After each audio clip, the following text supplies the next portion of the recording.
Welcome to my YouTube channel.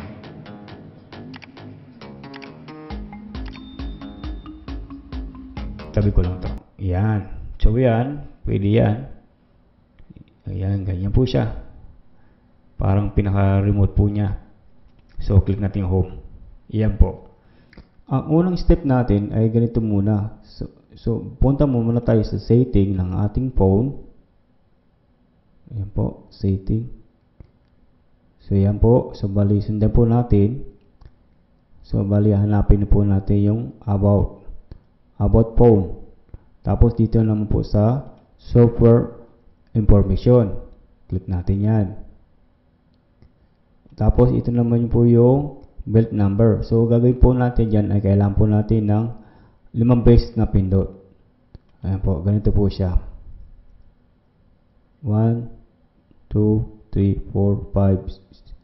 Ayan, hanggang lumabas po yung password, yung ating PIN password natin.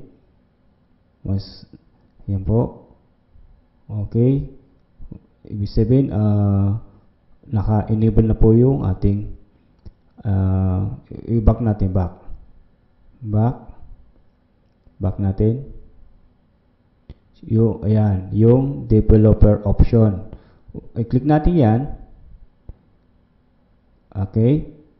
Tapos hanapin po natin yung USB. Yan po, i-enable natin yan, and then okay. Yan po, yan, okay na po, and then i-allow natin siya.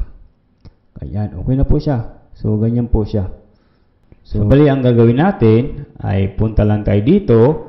Bali po yung ating link ay ilalagay ko po sa aking description. So ganito po yun. Ayan. Scroll down natin. So bali, ito yung kailangan natin.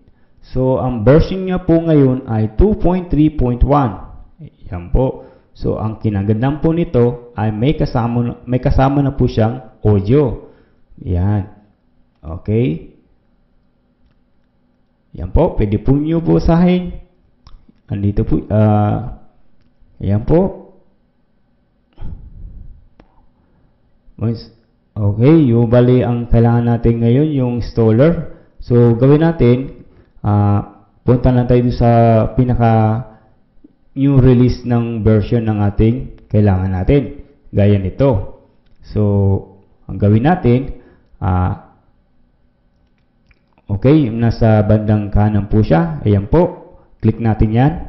Diyan natin makikita. Ayan.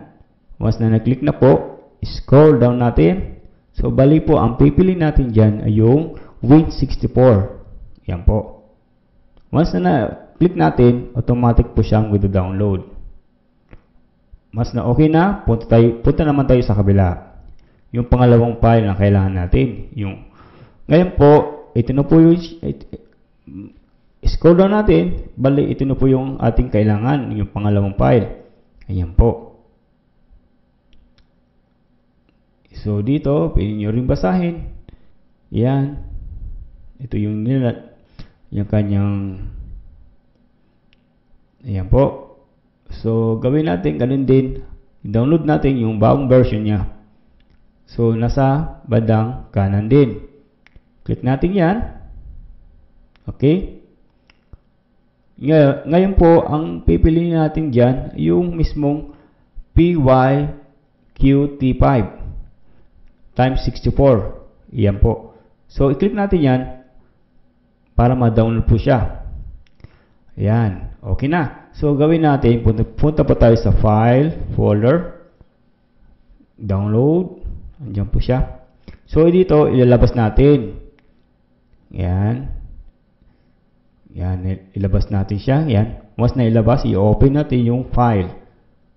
Ito na yun. So, unang gawin natin, i-click natin yung pinakataas. Yan po. Click natin yan. Bali, one time lang po. Once na okay na po siya, ay ito na po yun. So, gawin natin. Okay, ang gagawin po natin ngayon, dapat yung ating cellphone ay nakakabit na po sa USB cable. Gaya na po nito. Yan po.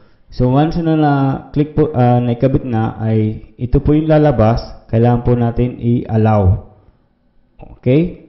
Mas allow na natin, ay pwede natin i-open yung pinaka-icon niya. Gaya nito. Yan, lalabas po siya.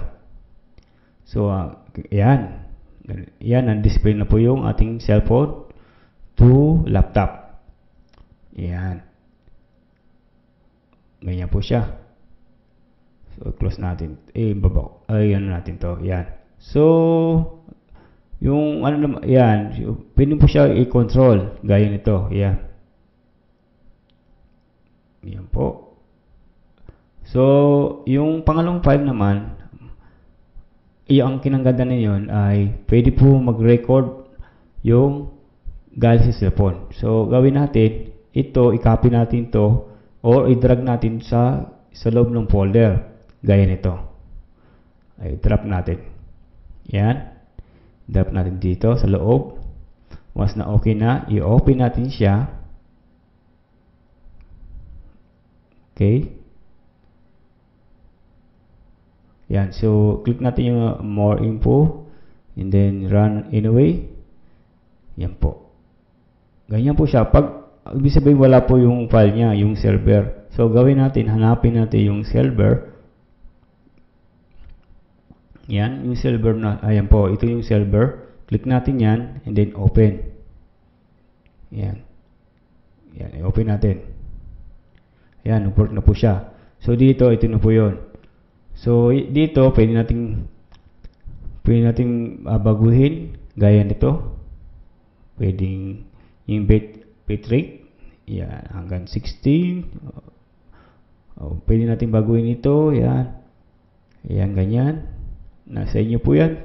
So, yan, pwede natin i-start. I-start natin. Yan, so bali ito, na-detect yung cellphone ko kasi nakabig po yung USB cable. So, start natin. Yan, ito na po yun. Yan. So, bali ito po yung pinaka-control niya. Yan. I-click natin home. Nag-work po siya. So, yung power, ayan, gilid ko muna. Ayan. So, try natin. Yun, nag-work. So, yan, pinamay volume po siya. Tabi ko lang to. Ayan. So, yan, pwede yan. Ayan, ganyan po siya. Parang pinaka-remote po niya. So, click natin home. Ayan po. So, next gawin natin, close natin yan. So, para mag-record.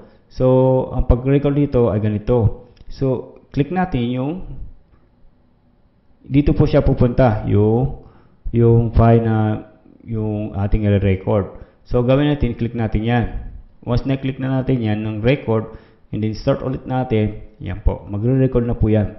Once na click nyo po yun, yan po. Okay, so once na okay na, yan, pwede natin pagka i-close natin yan para mag-stop yung record. Ayan po. So, andun na po yung nasa taas. Yan na yun. So, pag nilik natin yan, yan na yung record natin. Yan.